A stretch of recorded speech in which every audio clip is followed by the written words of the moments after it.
Hi there, I'm Adam Kirbas and this is my novel. Listen. Lucy Knight opens the door in to the school gym. It's a cold autumn day and the windows in the school gyms are all open, so Lucy feels a cold breeze, a cold autumn breeze. The school has newly started. It is the beginning of the new term. The students have returned from their holidays and they are struck with this disaster, with a murder in their school. Lucy looks around in the school gym. It is a big hall, but she immediately recognizes that the gym is not solely used for physical exercises, but as well as for theatrical performances.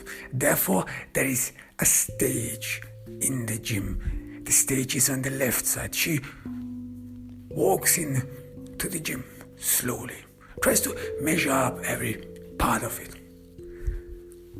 And she immediately sees the crime scene. A dead body is in the middle of it. She sees that as a barrier to the crime scene, as well as to the dead body, there is what it seems to be a fence or a wall of broken glass. As if the broken glass on the floor of the gym would prevent anyone to be able to approach the dead body. Lucy Knight can see Joseph Parham now visibly.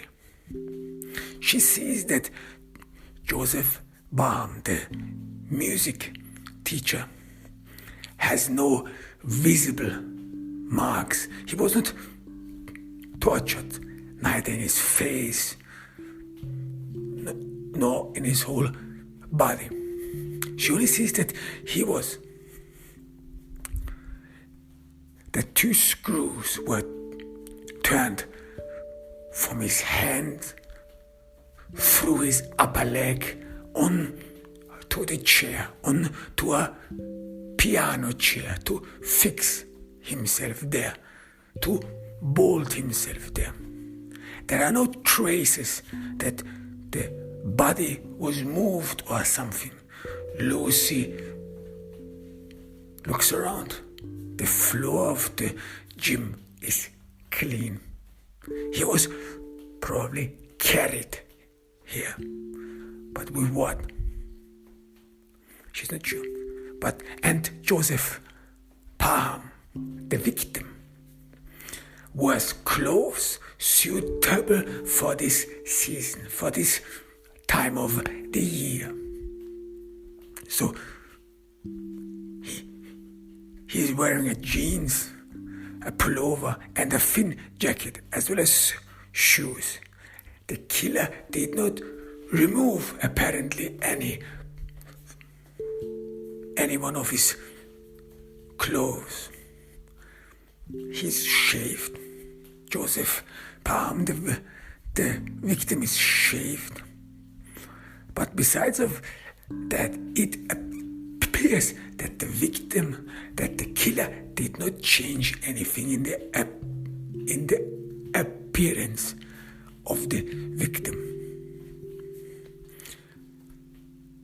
Lucy Knight further investigates and sees that in front of Joseph Parham, in front of the victim, is a piano. It's one of those old ones. And she sees that the piano keys are all soaked in blood. There is no special key highlighted or left, so there is no special melody. The killer did not intend to somehow highlight a special melody, and apparently the piano keys are soaked in the blood of the victim. Then the wing of the piano is open, and Lucy has to tiptoe in order to see that inside the piano is what it appears, a dog body. It lies inside the piano, but the head is missing, and the dog body has bled in to the piano, and left and right Lucy sees blood has dripped from inside the piano. It has dripped on to the floor. And left and right from the victim, there is a wall. On this wall, there is a blood painting. Something was painted there with blood. And underneath this blood painting is the head of a dog. Probably the very same dog whose body is inside the piano. The dog's head is right underneath the blood painting, and it faces the observer. It faces Lucy Knight. And Lucy Knight can make out the breed of the dog. It is a German shepherd, a shepherd dog, a guardian. What does this crime scene mean? What is it supposed to convey? Lucy takes a couple of steps back. She tries to fathom the overall meaning of this crime scene. She immediately notices this is a different crime scene. The main purpose here is exhibition, meaning that the killer wants to show something. Lucy looks around. She immediately notices that the crime scene is not on the stage. Despite the fact that the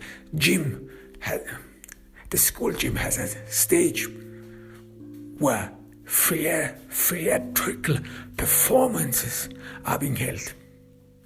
And on the stage where the crime scene would be visible for everyone, for the audience, for every eye.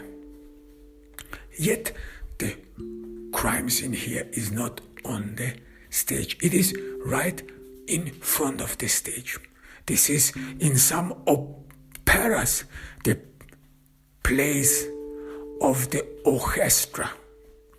Maybe it is in association to this thought underneath the stage. Further, Lucy realizes that the piano, the dead body, and as well as the blood painting are somehow detached from each other. They are placed in a distance. This thing matters because as it appears, the piano, the dead body, and the painting seems to appear as if it would be a triangulation, and they appear as if they would be apart in the same distance. There is the same space between those three objects. So they are connected. They are connected through the space they share equally among each other. Lucy Knight cautiously approaches the blood painting on the wall next to the stage, and she can make out that this is supposed to resemble a piano. It is a scribble, or it was made very fastly, in a rush. It was apparently brushed with the blood of the dog. Yet Lucy can make out that it resembles a piano, and that it maybe mirrors the very same piano that is a little bit detached from it, stands in reality detached from it. This is not the natural place of the piano, so it was moved. Lucy again tries to make out some traces, some grinding marks on the floor where one could see whether the killer was alone, whether he could push it in one swoop inside the gym, or whether he had to struggle, which you could make out on the little tires of the piano. Yet again, there are no marks. There are no grinding marks, no traces. How did the killer move these objects? Lucy Monmouth realizes that this is meant to convey a certain image, that the killer wanted, I want to see something here. And she tries to approach the objects within the crime scene systematically. The first thing she walks through is the glass barrier, which appears to have the sole purpose to prevent anyone approaching the crime scene. It is a barrier of broken glass, as if one is doomed to watch it, as if this crime scene next and underneath the stage was meant to be staged and people to watch. But what stands glass for? Glass is an auxiliary object. It helps you to preserve something, to drink something, to conserve something. But glass has a shape. It shapes something, and it is being shaped. Glass, through the process of its manufacturing, has a certain shape. A certain shape you cannot escape. A tumbler or whatever it is, no matter how beautiful all those glasses are, in the end, it forces one to have a certain shape. Mostly it is a cylinder. This is due and through the manufacturing process. And here the glass was shattered in order that the shape was destroyed, and it was laying like a wall around the crime scene, as if one would mend fences, as if it was necessary to destroy the shape of something to be able to see through it, because glass can, in one hand, help you to see things, like in a glass.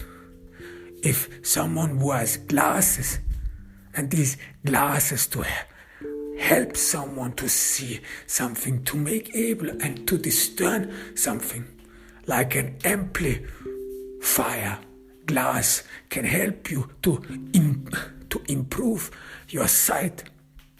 But on the other hand, glass can as well as distort something one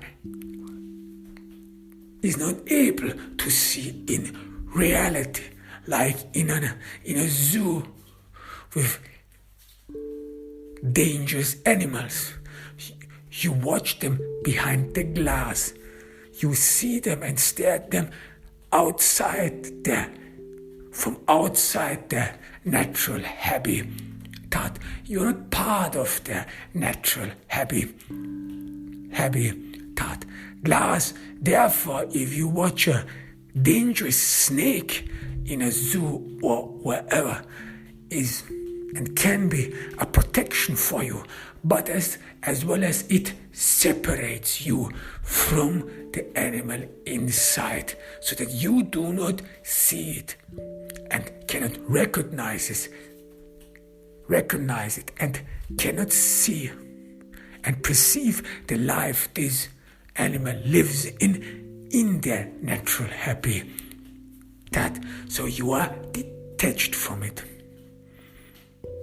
So here in the crime scene, it appears like that the glass was mended, the fences were destroyed, the barrier which would otherwise have allowed you to see the object from a safe place, from a safe perspective, was destroyed, which forces every visitor and every viewer to share the same habitat with the object, with the animal, with the person. So there is no separation and barrier, protective barrier between the animal and the viewer. So glass in that sense here is actually not a barrier, but a sign that one's view is not distorted anymore. It is not amplified anymore. It is not beautified anymore. It is not changed, but as well as it is not protected anymore. So you have to look at it, gaze at it, stare at it with your own eyes. No distortion anymore. And you have to perceive it with your own eyes. Have to make and perceive a mental picture of it. Then the piano. What does a piano stand for? Piano in general has a huge variety of tones, of keys. It is not restrained like a guitar, which has only 6 strings, but a piano in comparison has a wide depth, has a huge variety of tones, which enables everyone to make a lot of melody changes, various melodies. This is the difference. But here on the crime scene, no special melody was picked out. The piano keys in their entirety were soaked in blood. This could mean that melody, music, or that the instrument as a whole is meant, and not a special melody or tone picked out. The killer did not see or did not want to convey a special melody which would indicate the meaning of this all. So the piano as a whole is in the center of the attention. And piano as a whole, music as a whole is a lifeblood. Already in the human antiquity, music played a crucial part, and back even to the Stone Age and before, many cave paintings gave an indication of it, that making music was key to humans, was key not only as a form of entertainment, but as well as had spiritual meaning, or it would some sort of bolster spiritual ceremonies. It would be unthinkable today, spiritual ceremonies without music, without something playing in the background. And music is therefore something to convey a message, but it is as well as a means to express something, as well as to express yourself. Music conveys a message, and it can be essential for many who assume that the only way to convey a message, a beautiful message whatsoever, is through music. So music is therefore like speech. It is like speaking. You express yourself, you express your emotions. Sometimes it is easier to be able to convey your emotions through music, through melody, and not only just talking, but which is undermined by a melody, or which is supported and buttressed by melody, which makes music and the depth and the variety of it essential. So the piano in this crime scene means speech. It is the speech as a whole. Then inside the piano, the dead, decapitated dog body. It is a shepherd, a German shepherd, and shepherds are mostly there to protect something, guard something, guard the sheep. The shepherd dogs, they are supportive. They support the shepherds.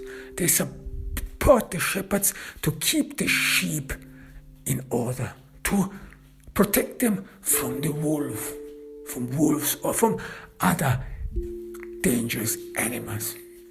And the shepherd dogs have a close resemblance with wolves, so that they are partly, you would say, partly attached to wolves or to the wolf world. Humans have domesticated dogs, especially wolves, for thousands of years. So I've changed them and made them their servants, subordinated them, broke them. So that today one can think and imagine that the dog is the best friend of man, at least. This is what is conveyed in the media and in the world. And it is indeed true. There is a close bond between dogs and man. And dogs, in a way, protect man's property.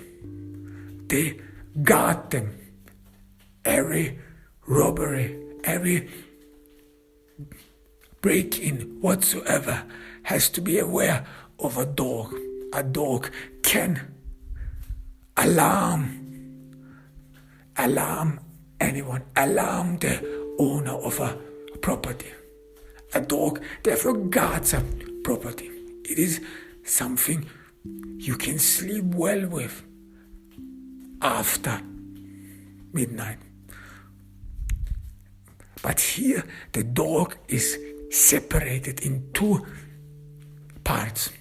One part of the dog is the body which lies in the piano, in the speech, and with the wing of the piano open, it looks like as if the dog body would lie in the mouth of something, in the mouth of general speech. And the head of the dog lies underneath the blood painting. So there is a separation between head and body, between a spiritual world and the material world, because the dog's body is material in that sense, because with his 4 paws it stands in the world, while the spiritual part of the dog, his head, some sort of seems to protect something, seems to protect the piano, the resemblance of the real world, the blood-soaked world, and that the body of the dog would in a way be eaten by the speech. And this is something transgross, something that is changed, because, or something that is weird, because the dog is supposed to be a best friend of man. Therefore, you probably would not eat your best friend. You would not feed on them. But here, the dog's body is in the mouth of something, so that the speech, the melody, is in a way bolted to the world. It is part of the physical world, and that the guardian who is supposed to protect something is being eaten by this free speech, is being eaten by speech that is soaked in blood. Lucy Knight closely scrutinizes the painting, the blood painting, which seems to be a mirror, seems to be mirroring the very piano. What does blood mean? Blood can mean life, especially in human history, with oil paintings, many with cave paintings, sometimes and mostly blood was used for these cave paintings, animal blood, and the color red, mostly therefore many paintings, cave paintings are red because the first painters used animal blood or used any means to make these paintings. So blood can, in a way, mean life, or can mean to convey something as in these cave paintings. And most of the cave paintings are about animals, about prey which enables life. And back in the Stone Age and before, life was harsh, life was tough. It was a constant struggle for survival, and everything that ensured this survival therefore was valuable.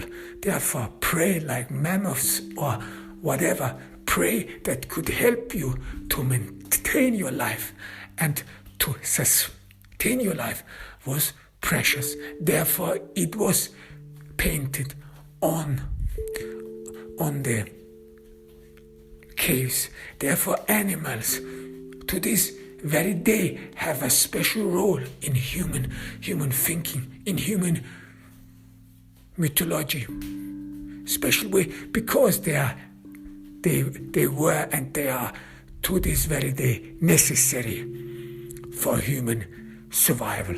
But over the years and over generations, where survival or the war for survival and the struggle for survival became not imminent anymore. The struggle for survival nowadays is not visible anymore, or is not tense in that sense anymore, because we live in a society and where we can easily consume a lot of goods without having to worry about to make ends meet. So that the struggle for survival has some way or in a way or in another slipped into the background. Now more and more youth and young folks and people will not assume that prey, animals, mammoths, cows, pigs, whatsoever are essential for human survival, but rather that culture, that entertainment, friends, what have you, are essential for survival. And here in the crime scene, it is a piano which resembles in one hand music, melody, harmony, and through harmony a connection, and therefore as well as speech, how one is able to express oneself. So it is essential for humans to convey themselves, to convey their minds, their thinkings, their emotions. So more and more throughout the generations, meat or prey, which was very important for our ancestors, is now in the background. We are ensured of our survival. Now it is all about speech, about how to convey ourselves. It is about harmony, how we stand in the world, how we conceive and are being perceived by others in the world. And the dog seems to be guarding this blood painting. And blood, it is therefore essential for survival, to convey a message, to convey this free speech, but it is as well as part of harmony, of emotion, because blood is as well as an indication of sacrifice, of struggle. You have to bleed in that sense to ensure your survival. Back in the days, back when the first cave paintings were made, it was very likely that you could get killed while you are hunting for survival. And it is as well as likely that you could be burned by society and by speech if you express yourself freely or wrongly, so that you could be eaten up by it, or that you could be rebuffed if you, for example, express your love for someone. If you speak out and make for everyone visible the melody in your heart. So blood is as well as an indication for the daily struggle you have, the daily fear you have to have that you could get hurt, that you could die either figuratively or literally. So blood for that matter means high emotions, struggle, survival, but as well as passion for a special image, passion for a belief, passion for an idol which you are willing to sacrifice something.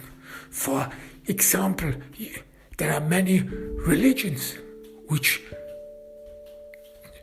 chastise themselves, where worshippers chastise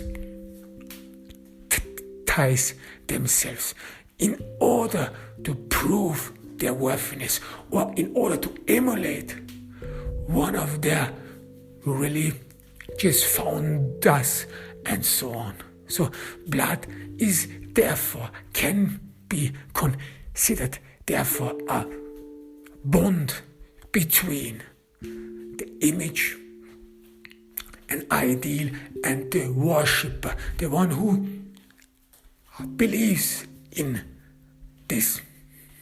And the dog, which seems to be guarding it, is rather not intended to ward off any attackers. It is not possible because the dog is detached from its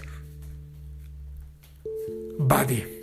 Therefore, he does not stand in the world with his four paws.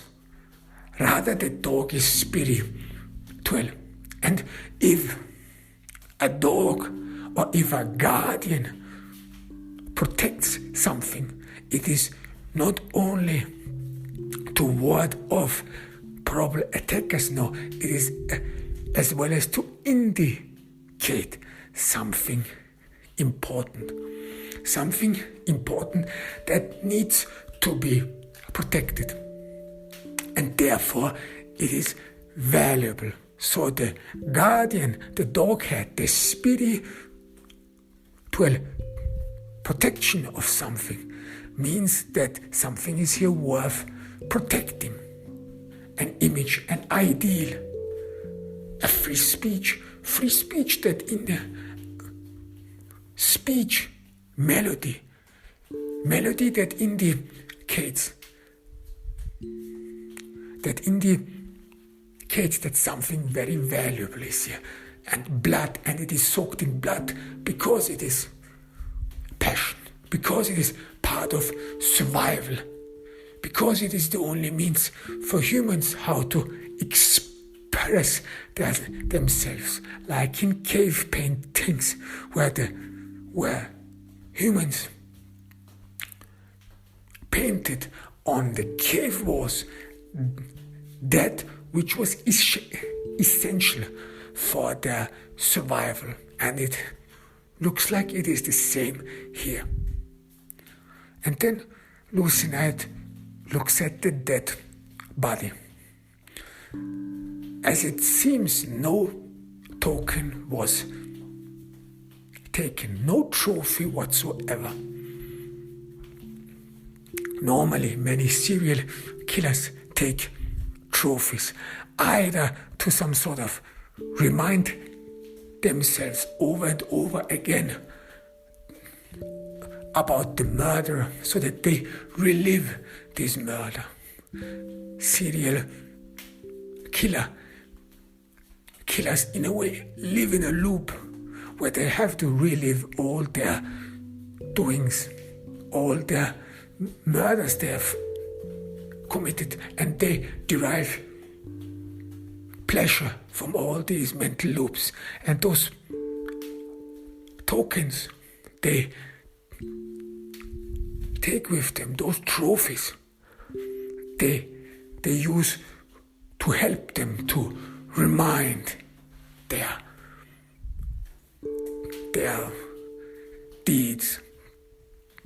And it has to be a special object which has a special connection to the victim, which is in a way crucial for the identity of the victim, and the killer then thereafter possesses it and has in a way taken over part of the identity of the victim. This is what it is all about. A killer mostly lacks an own identity. Many serial killers walk through the world without ever drawing any attention, mostly because they lack any crucial character traits. They are in a way shallow inside. No one really sees them, or no one can see them, because they have no special character whatsoever, and they live through the victims in and due to taking over part of their lives, their objects. It can be a piece of clothes. The serial killer likes to wear, or any object which is dear to the victim. Then the murderers in a way emulate the victims, live through their assumed mindset. They even copy them occasionally, their movements. Therefore they watch their victims, they observe them, they survey them, and by they want to be like them. And they use these objects, these trophies, to not only relive the murder, but as well as to imagine themselves as being part of the victim, part of his mindset, so that they are specially connected to the victim, that they take over the identity of the victim. And mostly those trophies, they are built on emotions, on emotional feelings. Emotional feelings, not only the rush of a murder. No, this is not only about murder. No, but as well as about the emotions of the victim.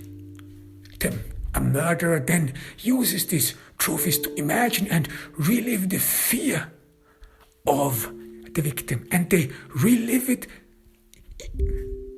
in a way that they themselves feel it through. Like if a victim felt fear, deep, mortifying fear, then the murderer, the psychopath, loves to feel the same fear, loves to feel what the victim has felt, loves to relive what the victim lived through, and he enjoys this. This is part of the psychopath's game and mindset, to not only relive his own deeds, but as well as to relive what his victim went through. This is the joy and thrill they have. Like he uses or likes to change perspective. In one time, the psychopath is the victim. He is the one who's been hunted. He is the one who has these unique character traits. He is the one who is the victim, and the victim has to be special in a way so that it draws attention. So the victim draws attention, and it had drawn the attention of the killer. Therefore, this makes the victim special, unique. And the killer then watches it, observes the victim, surveys it, and then emulates parts of it, imagines what it would be like to live like this victim, to be in his shoes, to feel the emotions. And a killer then needs all these objects, clothes, personal effects, to help him to imagine what it is to be like the victim. And later on, even after he has killed the person, the killer still imagines how it would be like to live like the victim. And parts of the character traits of the victim then go over to the killer. He absorbs it. But here, in this crime scene, it looks like nothing is missing. The victim wears all his clothes. He was not tortured whatsoever. So from outside, this all appears as if the main intention was not to punish someone. So one might have assumed that because this is because the victim was a teacher, that it might have been a former student or someone who felt mistreated, someone who did not got any attention, took revenge, because in a matter of fact, teachers closely resemble parents and are in a way parents in an institutional framework. And because of their positions, social standing in this institution, teachers have a lot of power over pupils. Power like to bestow attention, to bestow love, parental love, but as well as to omit love, take away love, take away attention. So that a pupil who felt that he or she would not deserve a special treatment could go out of its wits and take revenge. But this does not look like it. Because if someone tries to take revenge on a parent or on a father or whatsoever, he or she secretly admires this person, admires the father. This is what children mostly do when they admire one parent, is that they emulate them, that they want to be like him, that they take over parts of their speeches, their clothes, their sayings, their movements. That's why some children,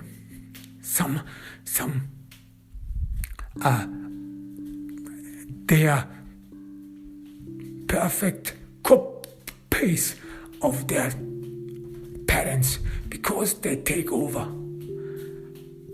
their speeches, how they act, how they behave, what they find funny, what they abhor, and so on, taste.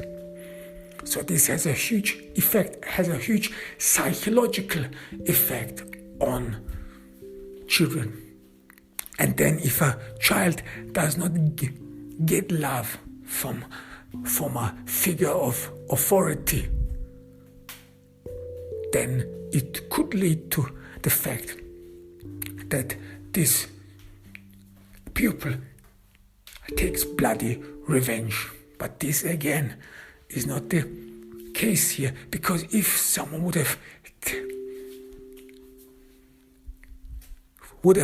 taken revenge, then it is most certainly that he would have taken something with him, at least all his clothes.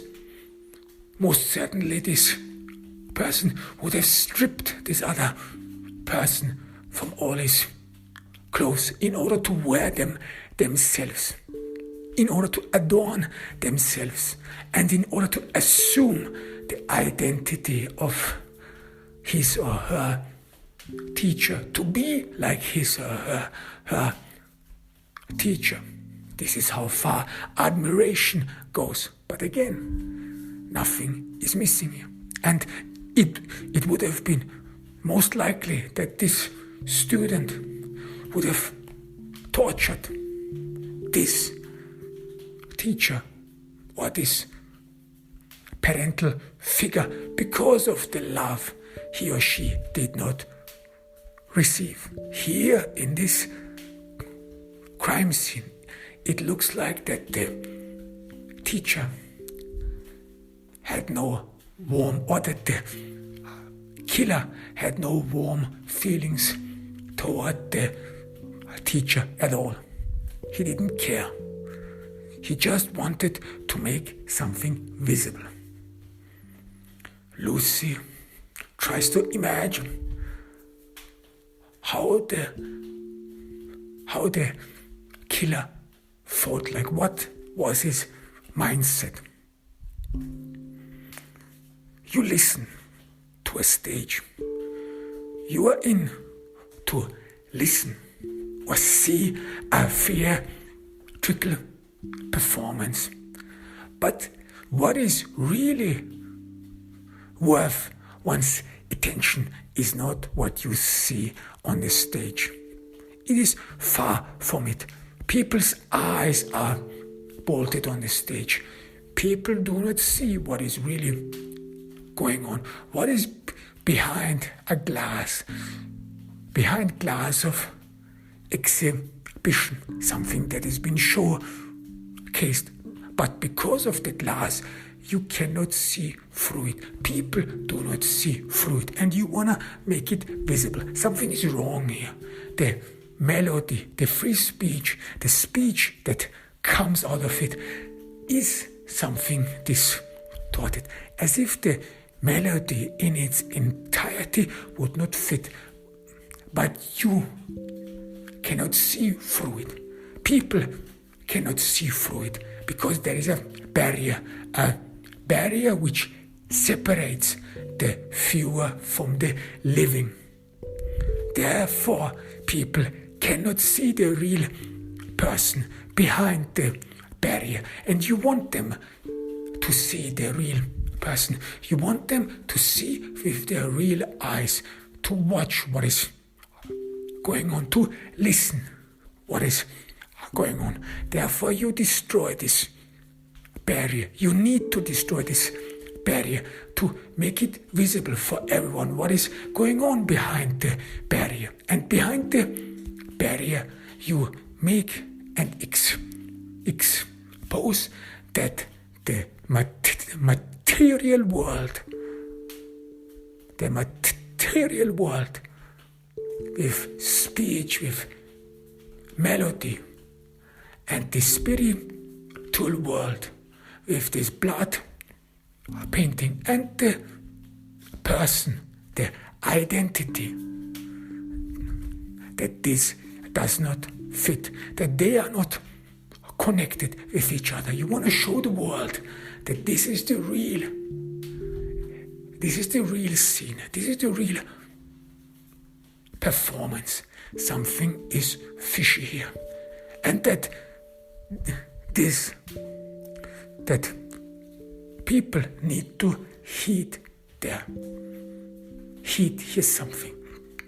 That people need to be made aware of something. Something does not add up. You want everyone to see it. see who this person really is.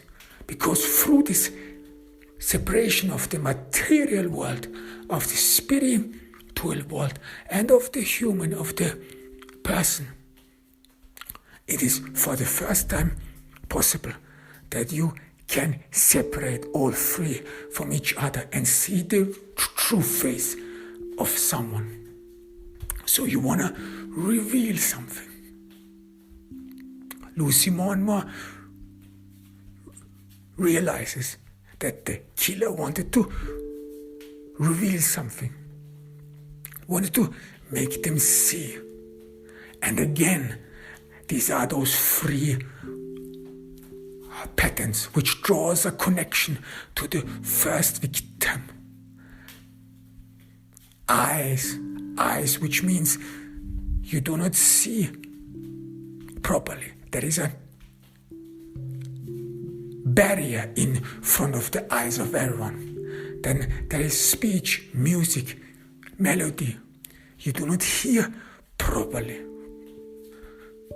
And there is again this dog body in the mouth of speech.